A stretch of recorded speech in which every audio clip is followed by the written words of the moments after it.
नमस्कार दर्शकों, मैं आर्यस अग्निहोत्री आप सबका स्वागत करता हूं। दर्शकों, आज हम बात करेंगे फरवरी 2026 मिथुन राशि वालों के लिए कैसा रहने वाला है। फरवरी के महीने में 4 ग्रहों का राशि परिवर्तन होगा। जनवरी का महीना मिथुन राशि वालों के लिए कोई खास नहीं रहा, क्योंकि ग्रहों की जो स्थिति थी वो अष्टम भाव में थी और अष्टम भाव अच्छा नहीं माना जाता। लेकिन फरवरी के महीने में ये चारों ग्रह यहां से निकल करके भाग्य भाव में गोचर करने वाले। ऐसे में फरवरी का महीना मिथुन राशि वालों के लिए विशेष है।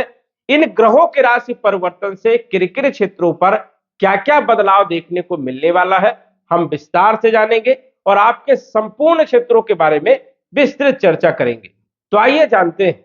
उससे पहले यह समझिए कि यह फलादेश चंद्र राशि पर आधारित है। नाम राशि के आधार पर भी जान सकते हैं और लग्न राशि के आधार पर भी जान सकते हैं। ये जो आप कुंडली देख रहे हैं, सौर मंडल में फरवरी के महीने में ग्रहों की स्थिति के बारे में यदि हम चर्चा करें तो ग्रहों की स्थिति इस प्रकार से रहने वाली है। आपकी राशि में गुरु का गोचर रहेगा, मिथुन राशि में लगन भाव में। केतु सिंह राशि में तीसरे भाव में गोचर करेंगे। अष्टम भाव में मकर राशि में शुक्र मंगल बुध और सूर्य का गोचर जो है प्रारंभिक तारीखों में देखने को मिलेगा। लेकिन यही बुध जो है 3 तारीख को राशि परिवर्तन करेंगे, शुक्र जो है 6 फरवरी को राशि परिवर्तन करेंगे, सूर्य जो है 13 तारीख को राशि परिवर्तन करेंगे और मंगल 23 तारीख को राशि परिवर्तन करके आपके 9th हाउस में कुंभ राशि में राहु के साथ गोचर करेंगे। अब अष्टम भाव से निकल करके जब नवम भाव में आएंगे तो यहां पर पहले से ही राहु विराजमान है। तो यहां पर किस प्रकार के परिणाम मिलने वाले हैं, इस पर भी विस्तृत चर्चा करेंगे। शनि आपके कैरियर के भाव में कर्म के क्षेत्र में गोचर कर रहे हैं, क्या स्थिति फरवरी के महीने में रहेगी, इस पर भी हम विस्तृत चर्चा करेंगे। तो आइए सबसे पहले हम बात करेंगे आपकी राशि के स्वामी के बारे में, लग्नेश के बारे में। जो कि लग्नेश जो है, लगन के जो स्वामी है वो बुध देव है और बुध जो है चौथे भाव के भी स्वामी है, क्योंकि बुध के पास 2 राशियां हैं, 3 नंबर मिथुन राशि, 6 नंबर कन्या राशि। दोनों भाव के स्वामी बुध अष्टम भाव में गोचर कर रहे हैं जनवरी के महीने से, और 3 फरवरी तक अष्टम भाव में ही गोचर करेंगे, जो कि बिल्कुल भी अच्छा नहीं माना जाता है। 3 तारीख तक बुध की स्थिति अच्छी नहीं है, लेकिन यहां पर देखा जाए तो थोड़ा सा खान पान पर ध्यान रखना है, हेल्थ पर ध्यान रखना है। 3 तारीख को जैसे ही ये भाग्य भाव में आ जाएंगे मित्र के घर में और त्रिकोण भाव में, तो यहां पर अद्भुत परिणाम आपको मिलेंगे, क्योंकि केंद्र त्रिकोण राजयोग भी यहां पर बनेगा और 6 तारीख को शुक्र भी आ जाएंगे तो लक्ष्मी नारायण राजयोग भी बनेगा। तो यहां पर जो है देखा जाए तो बुध के लिए एक अच्छी स्थिति यहां पर मानी जाएगी। लेकिन कुछ क्षेत्रों पर सावधानी रखना है, जैसे कोई यदि बड़ा कार्य कर रहे हैं उसमें डिसीजन यदि आप ले रहे हैं तो दूसरे की सलाह जरूर लें, क्योंकि राहु कई बार जो है भ्रमित कर देता है, कंफ्यूज कर देता है। यहां पर देखा जाए तो बुद्धि का विकास होगा, नए नए ख्वाब, नई नई योजनाएं जो है बनेगी। देखा जाए तो व्यापारिक स्थिति आपकी बढ़िया रहेगी। तो यहां पर कई सारे क्षेत्रों में आपको लाभ भी मिलेगा, क्योंकि राहु जिस ग्रह के साथ बैठता है उस ग्रह के गुणों को ग्रहण करके उनके फलों में वृद्धि कर देता है, क्योंकि राहु केतु छाया ग्रह है। जिस राशि में बैठते हैं उस राशि के स्वामी के गुणों को ग्रहण करते हैं, जिस ग्रह के साथ बैठते हैं उस ग्रह के फलों में वृद्धि करते हैं। और बुध आपके चौथे भाव के भी मालिक है। तो फरवरी के महीने में हेल्थ आपकी अच्छी रहने वाली है, कॉन्फिडेंस भी अच्छा रहने वाला है, कोई नई प्लानिंग करने वाले हैं, व्यापारिक स्थिति बढ़िया रहेगी, बुद्धि भी आपकी बढ़िया रहने वाली है। भूमि भवन प्रॉपर्टी से जुड़े हुए कार्यों में भी आपको लाभ यहां पर होते हुए दिख रहा है। वाहन खरीद सकते हैं, क्रय विक्रय प्रॉपर्टी का कर सकते हैं, मकान का निर्माण का काम चालू कर सकते हैं, सुखों में वृद्धि करने का काम बुध करने वाले, मतलब बुध अच्छे हैं तो महीना जो है काफी हद तक अच्छा रहने वाला है। धन भाव के मालिक चंद्रमा है और चंद्रमा का फलादेश संभव नहीं है, इसीलिए अब हम आपको साप्ताहिक राशिफल दे रहे हैं, जिसमें A to Z सभी ग्रहों का जो है प्रभाव के बारे में चर्चा करते हैं। चंद्रमा का फलादेश वैसे होता तो बड़ा प्रभावी है, क्योंकि चंद्रमा मन और मस्तिष्क दोनों पर बड़ा प्रभाव डालता है, लेकिन मासिक राशिफल में चंद्रमा का फलादेश कर पाना संभव नहीं है, वीडियो बहुत लंबा हो जाएगा। यहां पर यदि हम बात करें तो धन भाव में 4 ग्रहों की दृष्टि जो है प्रारंभिक तारीखों में देखने को मिलेगी। तो धन से जुड़ी हुई समस्याएं यहाँ पर नहीं दिख रही है। आने वाले समय में भी धन के लिए आय के माध्यम आपके बने रहेंगे, कुटुंब परिवार का सहयोग भी बना रहेगा। ये ग्रह अकस्मात धन भी प्राप्ति करवाते हैं, तो कहीं ना कहीं कुछ न कुछ लाभ देखने को मिलेगा। पराक्रम के मालिक, तीसरे भाव के मालिक सूर्यदेव अष्टम में गोचर कर रहे हैं, तो 13 तारीख तक तो सूर्य की स्थिति बढ़िया नहीं है। भाई बहनों के साथ संबंध ठीक ठाक रखें, स्वभाव में जो है थोड़ा नरमी लाने का प्रयास करें।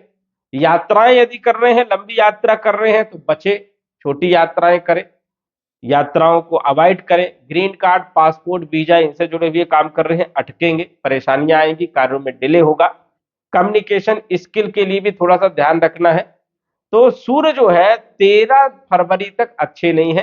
13 फरवरी को जब ये आ जाएंगे भाग भाव में, तो यहां पर स्थिति थोड़ी बेहतर होगी, क्योंकि राहु के साथ तो गोचर करेंगे, ग्रहण तो बनेगा, लेकिन अपने राशि को देखेंगे, अपने भाव को, अपने घर को बचाने का प्रयास करेंगे। तो यात्राओं से संबंधित और बल पराक्रम से संबंधित, भाई बहनों से संबंधित कार्य जो है थोड़ा बनने लगेंगे। तो ये ध्यान रखना है कि 13 फरवरी तक सूर्य की स्थिति बढ़िया नहीं है। इसके बाद शुक्र, जो कि पंचम के भी मालिक है और 12वें भाव के भी मालिक है। पंचम भाव के मालिक शुक्र अष्टम में गोचर कर रहे हैं। यहाँ पर कोई खास उतने अच्छे परिणाम नहीं देते, लेकिन ज्यादा दिक्कत भी नहीं देते। शुक्र जो है विदेश के भी मालिक है, विपरीत परिवर्तन राजयोग में गोचर कर रहे हैं 6 तारीख तक। यहां पर यदि हम देखें तो 6 तारीख के बाद आ जाएंगे अपने मित्र राहु के साथ अपने मित्र के घर में, तो यहां पर भी शुक्र की अच्छी स्थिति है। विद्यार्थियों के लिए समय बढ़िया रहेगा, पढ़ाई लिखाई के लिए संतान पक्ष अच्छा रहेगा। वही फाइनेंशियल स्थिति, जुआ, लॉटरी, सट्टा, शेयर मार्केट, इनमें कई लोगों को लाभ देखने को मिलेगा, लेकिन कुछ लोग सावधानी भी रखें जिनकी कुंडली में राहु खराब है, इस चीज का ध्यान रखना है। वही विदेश की यात्राओं के लिए बढ़िया समय है, ये एक अच्छी स्थिति है 6 फरवरी के बाद। छठे भाव के स्वामी मंगल, और मंगल लाभ भाव के भी स्वामी गोचर कर रहे हैं अष्टम भाव में, विपरीत परिवर्तन राजयोग बना करके, और उच्च राशि में भी गोचर कर रहे हैं। मंगल अष्टम भाव में अच्छे परिणाम तो नहीं देता, लेकिन फिर भी उच्च राशि में है, अच्छी पोजीशन में है, विपरीत परिवर्तन राजयोग में है, सूर्य का बल मिल रहा है, तो मंगल यहां पर आपको अच्छे परिणाम देने का काम करेंगे 23 तारीख तक। 23 तारीख के बाद राहु के साथ गोचर करेंगे, तो यहां पर भी थोड़ा चोट चपेट लगने की संभावना है। वाहन चलाते समय सावधानी, दोनों ही जगह ध्यान रखना। पूरे महीने थोड़ा सा आपको सतर्क रहना है, किसी के साथ विवाद नहीं करना है, बहस नहीं करना है, टालने का प्रयास करना है, इस चीज का ध्यान रखना। कोई हार्ड वर्क यदि कर रहे हैं तो थोड़ा सा बचाव करना है, इस चीज का ध्यान रखें। और अष्टम भाव में मंगल गोचर करता है, तो चोट चपेट लगने की भी संभावनाएं होती है। तो दोनों ही जगह मंगल की पोजीशन उतनी कोई खास अच्छी नहीं है, मिले जुले परिणाम मिलेंगे, सावधानी रखना है। कंपटीशन के लिए ठीक ठाक स्थिति है। नई नौकरी के लिए भी देखा जाए तो थोड़ा सा परेशानी आएगी, लेकिन काम बन जाएगा। शत्रुओं को परास्त करने का काम करेंगे। सप्तम भाव के मालिक गुरु लगन में ही बैठे और अपने भाव को देख रहे हैं, तो वैवाहिक जीवन बढ़िया रहेगा। जिनका विवाह नहीं हुआ, रिश्ते आएंगे, रिश्ते बनेंगे, पार्टनरशिप अच्छी रहेगी, दाम्पत्य जीवन बढ़िया रहेगा और दैनिक आय में वृद्धि भी होगी। शनि अष्टम और नवम के मालिक होकर के दशम में बैठे हैं, अच्छी पोजीशन है। देखा जाए तो कैरियर आपका बढ़िया रहने वाला है, भाग्य का साथ मिलेगा, थोड़ा धीरे धीरे मिलेगा। कार्यों में थोड़ा विलंब तो जरूर शनि करते ही है, स्वाभाविक है। कार्य क्षेत्र में आलस्य देने का काम करते हैं, लेकिन यहाँ पर आलस्य ना करें, अपने कर्म पर ध्यान रखें, कार्य करें। तो यहाँ पर थोड़ा सा सतर्क रहना है, ध्यान रखना है और मेहनत करना है। मेहनत करेंगे तो शनि रिजल्ट देने का काम करेंगे, और मेहनत भी शनि करवाते हैं। हालांकि यहाँ के मालिक गुरु अच्छी पोजीशन में है, तो कैरियर के लिए कोई खतरा नहीं है, कोई दिक्कत नहीं, कोई परेशानी नहीं है, स्थिति बेहतर है।